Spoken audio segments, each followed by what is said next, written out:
First, just a quick thank you to Father Kemp, Maurice Jackson, the administration here at Georgetown for the invitation to come. I've been coming to the Georgetown campus for actually a really long time because my sister went here, and so that was my sort of introduction to Georgetown.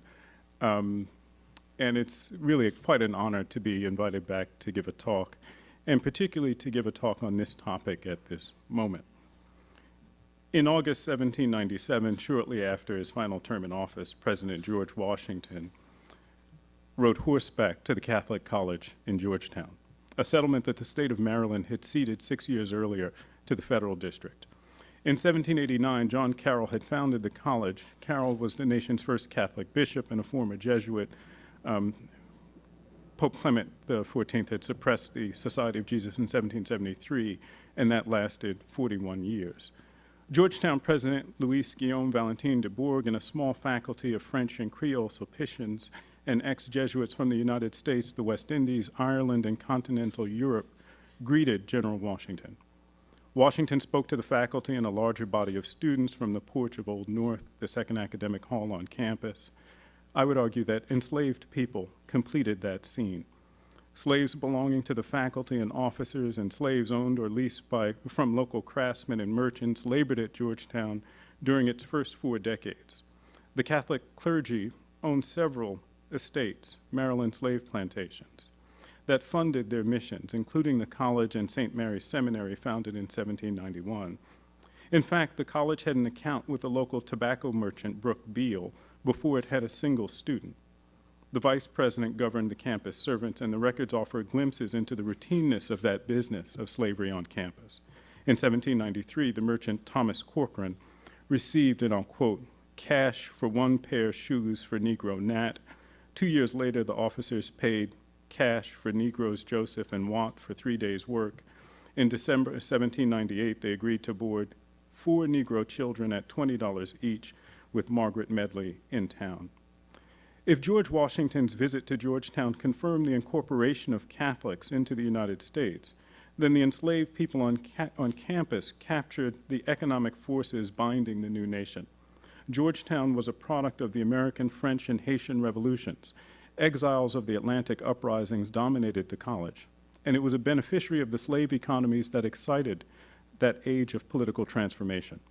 Higher education in the United States rose with the slave trade and evolved with the westward expansion of plantation slavery and the dependent rise of manufacturing and banking economies in northeastern cities. Colleges had advanced the commercial development of the American colonies. European nations had used colleges to supply colonial administrations, impose religious orthodoxy, facilitate trade, and wage cultural warfare against indigenous nations. Americans founded at least 17 new colleges, an average of 1 per year between the end of the Revolution and the turn of the century, to secure their economic and political interest. The commodification of black bodies, in other words, underwrote those developments too. Washington himself had financial links to Georgetown and personal ties to the college. He was a founder of the Potomac Company, a commercial partnership that sought to develop Georgetown as the gateway to the West, a Potomac River port situated at the narrowest land passage from the Atlantic seaboard across the Appalachian mountain range. Bishop Carroll, a slave owner, located his college at the center of this region on a cliff overlooking an active tobacco port. Father de Bourgh and the faculty had corresponded, in fact, with Martha and George Washington, and the professors and students had visited the Washingtons at Mount Vernon. A small group of Protestants had studied at the Catholic College during its first decades, and among them were the president's grandnephews, Bushrod and Augustine. Of the possible years that Georgetown's governors could have chosen as their founding moment, they eventually selected 1789, a relatively late date, but one concurrent with the ratification of the Constitution and the inauguration of George Washington. Quote, "It gives me great pleasure to hear Washington is chosen president," the Reverend John Fenwick wrote from the Catholic College in Flanders to his cousin, the prominent tobacco merchant, Captain Ignatius Fenwick of Carrollsburg, Maryland. He deserves that post, to be sure, if merit has any weight. The crisis of the American Revolution, I would argue to you, allowed Catholics to escape their status as a persecuted and despised minority. And Washington was the symbolic guarantor of that fragile compact. a fragile compact that unified a diverse nation.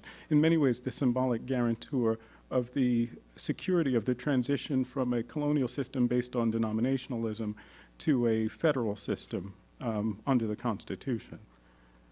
Early in his presidency, Washington had sent letters of assurance to religious liberty to Quakers, the Reformed Dutch, Episcopalians, and Presbyterians.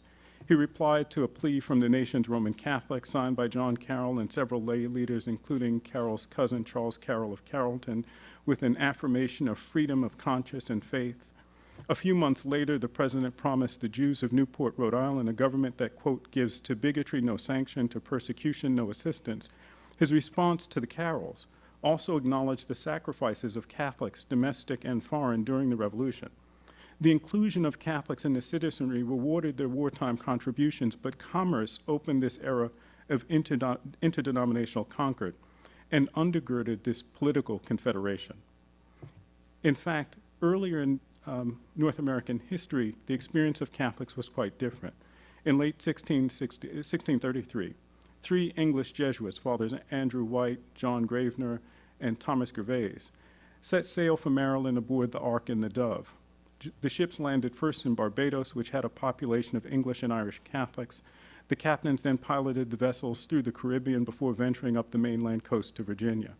On Lady Day 1634, the Jesuits officiated the first Catholic Mass in Maryland and then turned their efforts to evangelizing Native people. 4 other Jesuits arrived that decade. Reverend White opened an Indian academy near the Anacostia River. Father Roger Rigby ministered to the Piscataway and translated the catechism into their language. By 1640, the Jesuits had planned to build a college at St. Mary's Settlement to facilitate missionizing the Lenape, the Anacostia, the Susquehannock, the Powhatan, and other indigenous nations. At that time, there was only one Protestant college in the Americas, Harvard, founded in 1636, and it was constitutionally anti-Catholic. Although Maryland was the most heavily Catholic of the English mainland colonies and the only Catholic proprietorship, Catholics were less than 1/10 of the population. In 1649, the General Assembly and Cecil Calvert, Lord Baltimore, instituted religious tolerance in the colony, a modest protection that lasted only a few decades. Following the outbreak of the English Civil Wars, Protestants arrested Fathers White and Copley and deported them in chains. They hunted Reverends Roger Rigby, Bernard Hartwell, and John Cooper, and brought them to Virginia, where they died. Anti-Catholics gained greater strength after the Glorious Revolution of 1688, the overthrow of the Catholic James II, formerly the Duke of York, and the restoration of the Protestant monarchy. In 1692, the General Assembly of Maryland established the Church of England.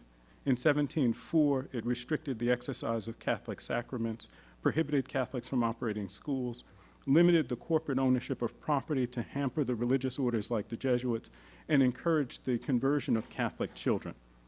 Established churches in the English colonies were vigilant against the Catholic infiltration, and colleges helped address these religious and political threats. During the English Civil Wars, Massachusetts banished Catholic clergy and assigned the death penalty for repeat trespassers. New England's proximity to France fueled even greater tension. The colonists had a half-dozen wars with New France, beginning with King William's War, the American theater of the 9 Years' War, and ending with the French and Indian War, the colonial arm of the 7 Years' War. Virginia established Anglicanism and forbade Catholics from voting, bearing arms, serving on juries, or as witnesses in court. In 1693, during King William's War, planters and ministers in Virginia organized the College of William and Mary under Anglican governance. Anti-Catholic literature filled the libraries at Harvard, William and Mary, and Yale. The Glorious Revolution also swept through New York, bringing the departure of Governor Thomas Dongan, a Catholic appointed by James II. As early as 1685, Governor Dongan had encouraged English Jesuits to establish a Latin school in New York City with the hope of raising a college. And in fact, in the 17th century, all the attempts at establishing a Catholic college in the British mainland colonies failed, and they largely failed because of the persistence of anti-Catholicism. The colonial government's response to the April 1712 slave revolt in New York City and Manhattan during Queen Anne's War fed in part on anti-Catholic rage. Following the revolt, the New York legislature assigned the death penalty for any slave who attempted or conspired to harm or kill any free Christian. And in 1730, it expressly broadened the law to punish slaves who assaulted any Christian or Jew.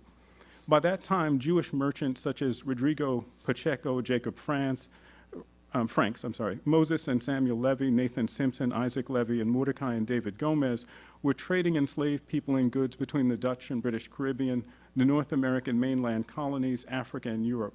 They often partnered with leading Christian merchants, including Adolph Phillips, Robert Livingston, William Walton, Anthony Rutgers, Arno Schuyler, David and Matthew Clarkson, and Henry Cuyler.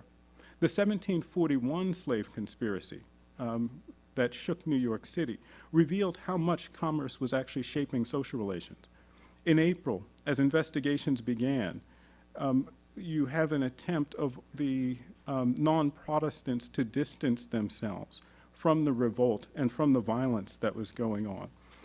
What the courts ultimately did was it seized upon fears of a Catholic infiltration in New York to push even more aggressive anti-Catholic legislation and to justify the extraordinary violence that the colony brought against the black population. The violent integration and expansion of the Atlantic slave economies created the financial and social conditions for the growth of higher education in the British colonies.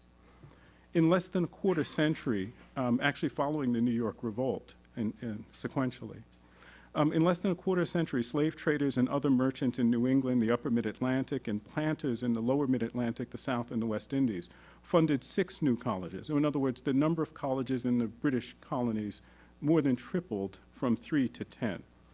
In 1745, Anglicans in Barbados organized Codrington College. The following year, Presbyterians chartered the College of New Jersey. About 1749, Anglicans, Presbyterians, and Quakers established the College of Philadelphia, now the University of Pennsylvania. In 1754, the Anglican minority in New York finally consolidates enough power to establish King's College, now Columbia. A decade later, Baptists in Rhode Island founded the College of Rhode Island, now Brown University. And in 1766, the Dutch Reform leadership in New Jersey opened Queens College, now Rutgers. Finally, in 1769, New Hampshire was granted a charter to the Congregationalist minister Eleazar Wheelock to establish Dartmouth College.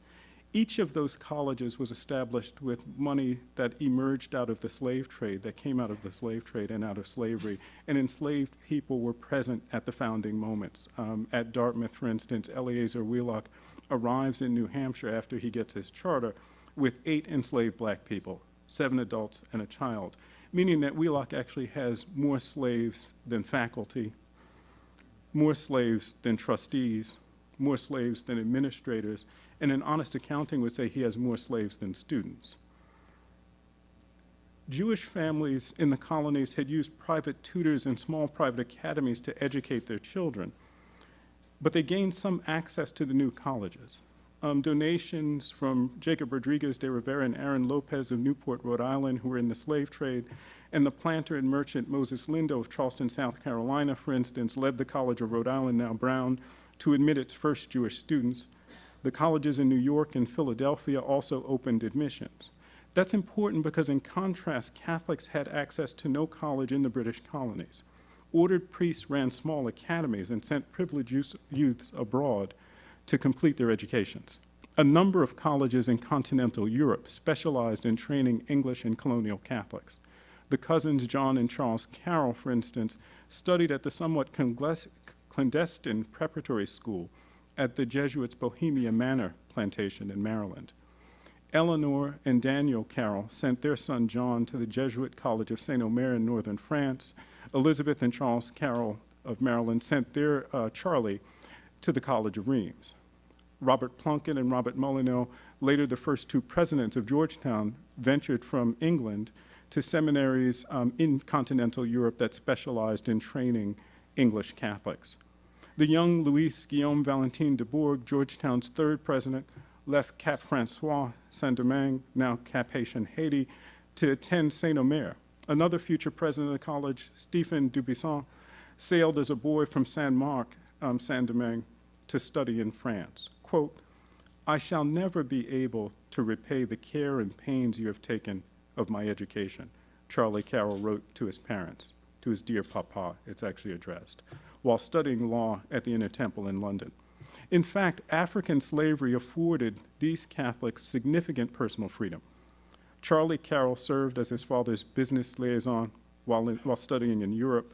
Quote, "I shall keep my estate in and near Annapolis, 2 large seats of land containing about 13,000 acres, my slaves, and the Baltimore Iron Works to ye last, so you may choose." Carroll of Duregan promised his son. The family estate neighbored those of a number of wealthy plantation and merchant families, including the final generation of Quaker slave owners, such as the elder John Hopkins. Family and social networks rooted in the slave economies allowed colonial Catholics to negotiate the British Atlantic and the anti-Catholic world. "I shall always have," and I'm quoting, "great regard for any and all of our countrymen, so that if you know of any gentlemen who choose to send their children to college, I shall be glad to have them here." The Reverend John Fenwick appealed from the Dominican College in Flanders. Individual priests, including Father Henry Pelham and lay Jesuit leaders, had held the Jesuit estates in Maryland, the Jesuit farms, as personal property, and bequeathed this real estate to other clerics and lay people to evade legal restrictions on religious corporations. The Jesuits were also among the first slave owners in the Maryland colony, and they used similar legal maneuvers to secure their titles to hundreds of enslaved people across 2 centuries. These were in fact significant holdings. By the 18th century, the order owned plantations that reached from the northeast border with Pennsylvania and Delaware to the southwest boundary with Virginia. By the end of the century, the Jesuit estates comprised more than 14,000 acres in Maryland, including St. Inigo's in Newton, the plantations in St. Mary's County, St. Thomas in Charles County, White Marsh in Prince George's County, and Bohemia in Cecil County. Another 2,000 acres in Pennsylvania and small parcels of land in other colonies. Visitors often, in fact, acknowledged the importance of slavery to the Catholic missions. Quote, 10,000 acres of the best ground in Maryland forms at this hour part of the property of the Jesuits, protested Patrick Smythe, an Irish priest who spent several months in Maryland and then published a treatise that accused the Jesuits of abusing enslaved people to support profligacy. He had ample evidence. Granny Sucky, a 96-year-old enslaved woman, recalled that Father John Bolton of St. Inigo's beat her when she was a child in the mid-18th century for interrupting his prayers. Violence was not the only form of abuse. Child mortality was high at St. Inigo's and the other Jesuit plantations. During a 25-year period ending in 1780, when the Jesuit Superior George Hunter resided at St. Thomas Manor, of the 48 black children born on the plantation, only half survived to maturity. The Jesuits, quote, "have a prodigious number of Negroes, and these sooty rogues will not work unless they be goaded and whipped and almost slayed alive," Smythe charged. Lay Catholics were no less dependent on the slave economy. Carroll had taught his son, Charles Carroll, the business of plantation management and manufacturing. The Carrolls used enslaved black laborers on their estates and at the iron works, for which they had also purchased European indentured servants. Upon his return to America, the younger Carroll took ownership of a share of the lands and more than 300 human beings. Quote, "2 of them have been well whipped," he assured his father after hiring a new overseer. Quote, "and Will shall have a severe whipping tomorrow. They are now quite quelled."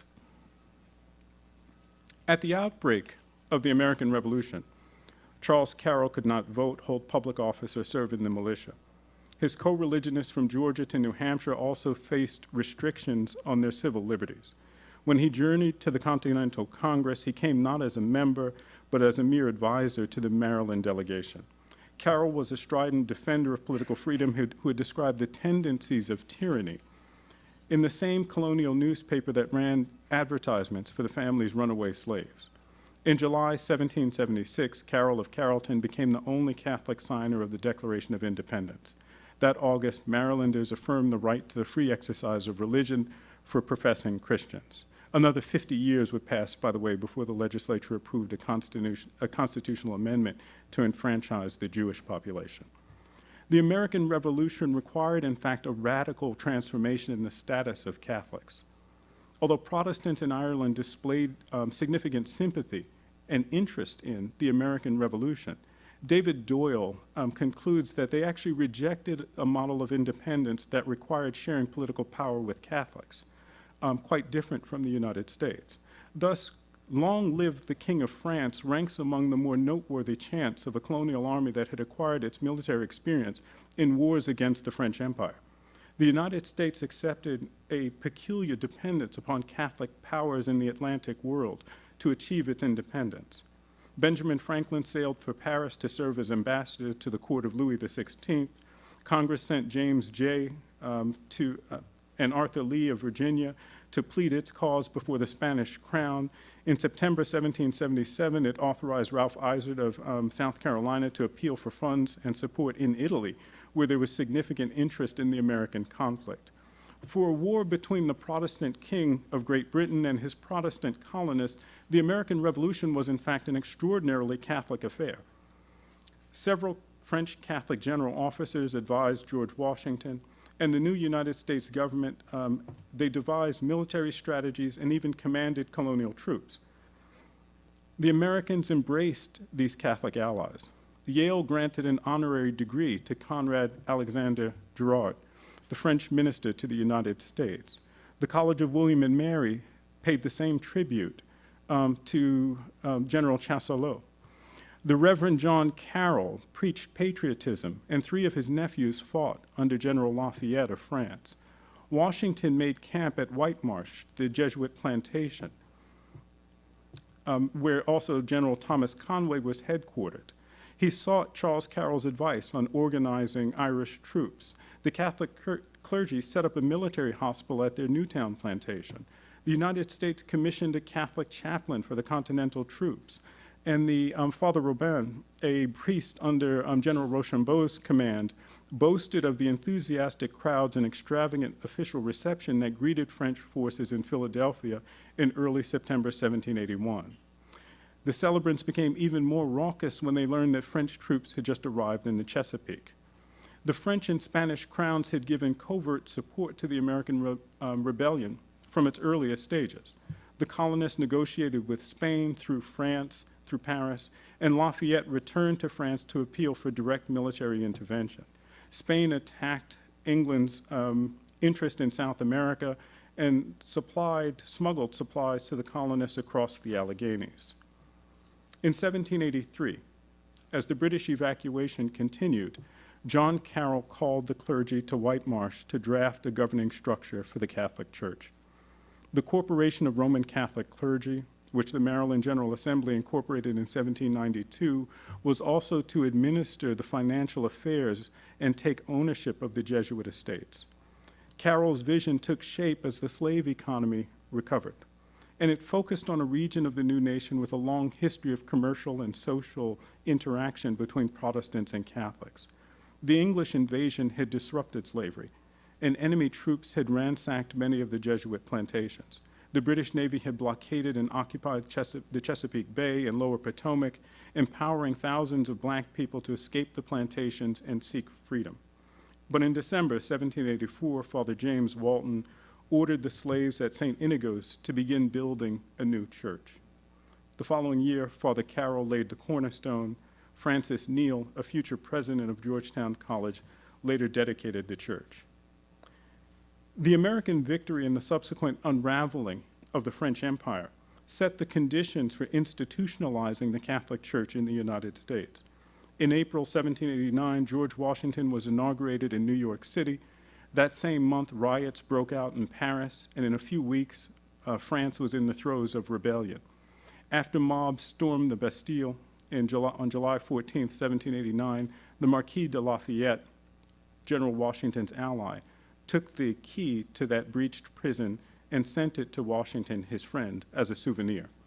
That year, Pope Pius VI established a diocese in the United States that became a refuge for French clerics. Urged by Benjamin Franklin, the Vatican also elevated John Carroll to bishop. The ripples of the French Revolution were felt in the United States. The tobacco merchant Joseph Fenwick had left for France after the American Revolution, a moment of great economic optimism. And he soon encountered an Irish smuggler and Thomas Jefferson, both of whom actually gave him very solid business advice.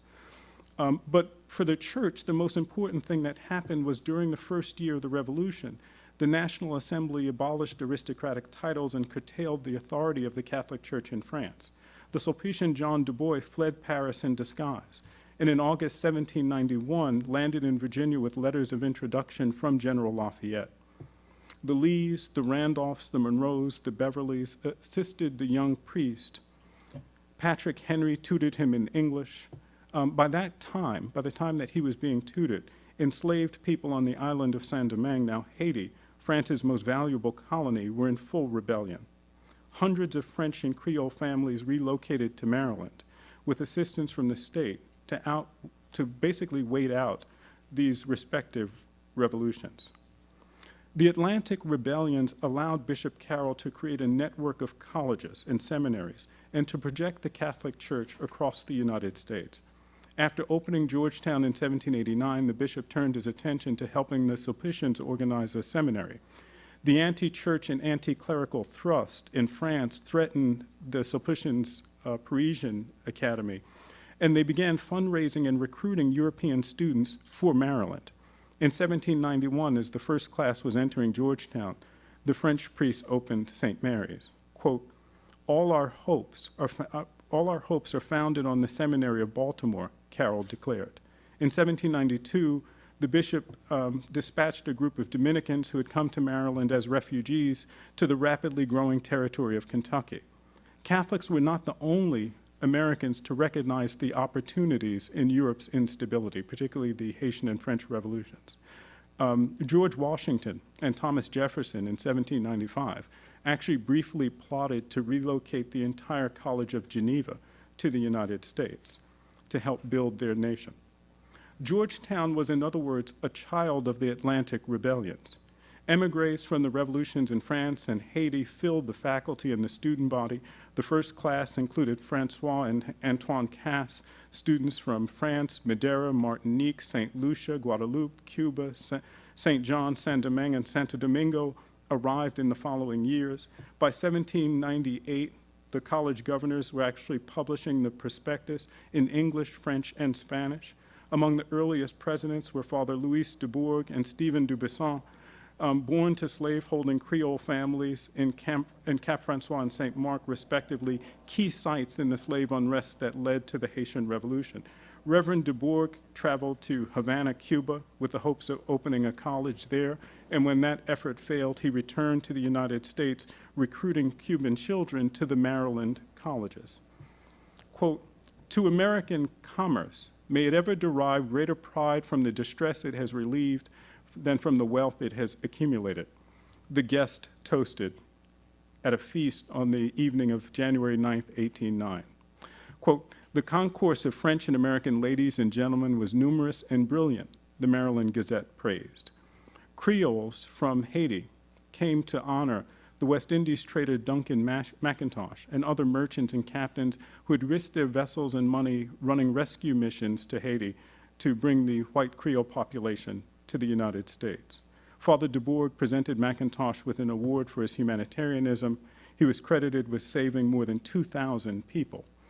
In an address to the Free School Society that same year in New York City, Mayor DeWitt Clinton praised, quote, the refugees from the French West Indies who had established one of the city's first charity schools, an academy that was, and I'll quote again, patronized and cherished by French and American gentlemen of great worth and respectability. Slavery allowed for the immediate incorporation of these refugees into the American church. The Corporation of Roman Catholic Clergy assigned one plantation, Bohemia, to the Sulpicians, who used the profits from that plantation to fund St. Mary's Seminary. Quote, that the managers of St. Thomas Plantation be allowed the sum of 75 pounds for a Negro boy called Alexis in the service of the bishop, read the March 1797 minutes. The clergy also voted to sell a parcel of land to raise $4,000 to complete the construction of Georgetown College. In late summer 1799, the Sulpicians actually began protesting the benefits that they were getting and the fees that they were paying back to the Corporation of Roman Catholic Clergy. And much of this involved, in fact, the movement of enslaved people between the various Catholic institutions in Georgetown and Maryland. The bodies and the labor of enslaved people paid the Catholic Church's debts, including the liabilities of Georgetown, which was tuition-free during its first 40 years. In October 1799, the Roman Catholic clergy approved the sale of, quote, Kate and her 2 children now belonging to Bohemia estate. In April 1804, the corporation resolved to satisfy its obligations by selling expendable slaves from their Deer Creek property to humane and Christian masters, which is their quote. A couple of years later, John Ashton demanded that the clergy give him, quote, ye boy Davy, Simon's son and now motherless, from White Marsh to meet a debt. And one can go on and on. The corporation typically held its meetings at St. Thomas, Newton, and White Marsh at the actual plantations. Robert Plunkett, Georgetown's first founding president, actually, began his ministry at White Marsh. And at least 2 early presidents had managed Jesuit plantations, Leonard Neal at St. Inigo's and Francis Neal at St. Thomas, a duty that involved disciplining, acquiring, and disposing of human beings. The treatment of people on the Jesuit plantations was in fact alarming. After 1805, the brothers began supervising the plantations. Quote, some years ago, blacks were more easily kept in due subordination and were more patient under the rod of correction than they are now, because then discipline flourished, but now it is going to decay, complained Brother Joseph Moberly, the supervisor of St. Inigo's. He went on, the present white generation seems to lose sight of the old observation, the better a Negro is treated, the worse he becomes. Moberly hired 5 overseers in a 4-year period beginning 1816. He also served as the doctor and only hired trained physicians for emergencies. The declining profitability and deteriorating management of the Maryland farms created other crises for the Jesuits. In 1820, the Irish priest Peter Kenny, official visitor to the Maryland province, documented, in fact, awful conditions on the plantations. The supervisors were providing insufficient rations to slaves, overworking servants, and inflicting what he described as excessive violence upon enslaved men and women. Father Kenny particularly condemned the practices of tying up women and beating them, quote, in the priest-owned parlor, which is very indecorous. He also noted that they were whipping pregnant women. The clergy paid little attention to the spiritual lives of servants, and Kenny suggested that the order begin looking toward a moment when it could, quote, get rid of the slaves either by employing whites or letting out their lands to reputable tenants. Rather than retreating from slaveholding, the bishops built their church by tracking the westward expansion of plantation slavery. The 1803 Louisiana Purchase opened a vast and heavily Catholic missionary field. It brought a vast territory into the United States that was heavily Catholic, and the Catholic bishops recognized, in fact, that opportunity. After being named Bishop of Louisiana in 1812, Louis de Bourgh recruited veteran Maryland priests, particularly a dozen Belgian Jesuits under Father Charles Van Quickenborne, to establish the Missouri province of the Jesuits, manage its plantations, and elevate St. Louis Academy into St. Louis University, the first university west of the Mississippi River. Bishop de Bourgh gave, in fact, a florissant farm and slaves to the Missouri Jesuits and empowered the future president of the college, Van Quickenborne, quote, to sell any or all of them to humane and Christian masters if they prove recalcitrant or immoral. The primary justification for the westward expansion was actually the missionizing of Native Americans in the Midwest, to bring, in fact, Catholic religion to the Midwest. But in fact, actually, the Jesuit visitors found that the missions were poorly attended, they were poorly funded, and they were faltering in their primary aims. African slavery and the dispossession of Native people had been tied together from the early years of European colonization. And assertions of the urgency of evangelizing Indians were routinely followed by declarations of the necessity of human bondage. In 1832, when Father Kenny inspected the Missouri province, he complimented, quote, the good conduct, industry, and Christian piety of the colored servants of both sexes. Despite the broad use of enslaved labor, Missouri was the only province in which Kenny registered no serious concerns. However, a year later, Thomas Brown, enslaved to President Verhagen, strongly disagreed. Brown begged the Jesuit superior back in Maryland. He wrote him a letter begging him for permission to buy his and his wife Molly's freedom. He had served the society for 38 years, and Molly Brown, who was 53 years old, was born enslaved to the Jesuits. He accused Verhagen of confining them to an outhouse with neither heat nor insulation as winter approached. Quote, "Now we have not a place to lay our heads in our old age after all our service," he continued. Father Kenny's visit had exposed, in fact, troubling issues. Kenny had to remind his brethren that it was beneath the dignity of priest to beat or threaten enslaved women. And in fact, he recommended that they employ lay people to beat women. He assigned the Jesuit brothers the duty of whipping enslaved men while cautioning all that they should avoid severe punishments. In 1832, Georgetown's governors conceded that the college had to impose tuition, a business decision that intensified the Corporation of Roman Catholic Clergy's discussion of dissolving the Maryland slaveholdings. Financial concerns, not moral ones, led to this decision. The order had been violating its own commitments to maintain families and find suitable Christian masters. It was now seeking bids on hundreds of human beings and apparently even attempted to sell the whole group to the Missouri Jesuits as a way of solving its problems.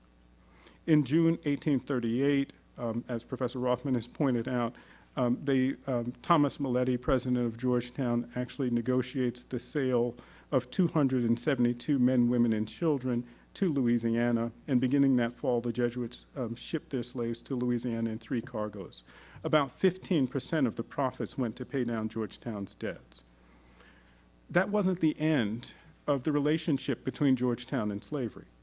Clergy trained in Maryland and at Georgetown migrated across the nation to build the 19th century Catholic Church.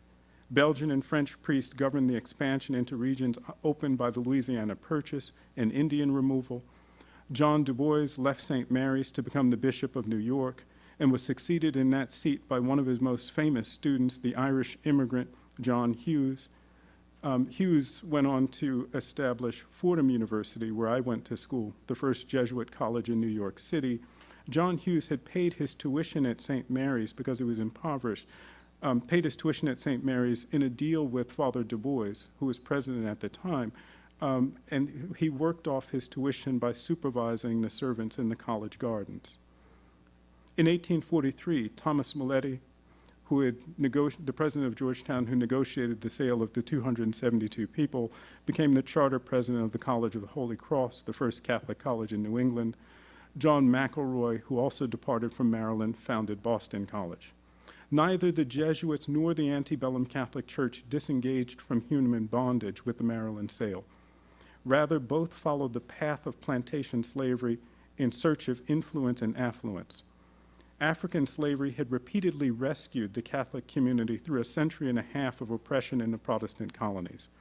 Catholics had used slaves and the slave economy to evade anti-Catholic laws and survive anti-Catholic violence.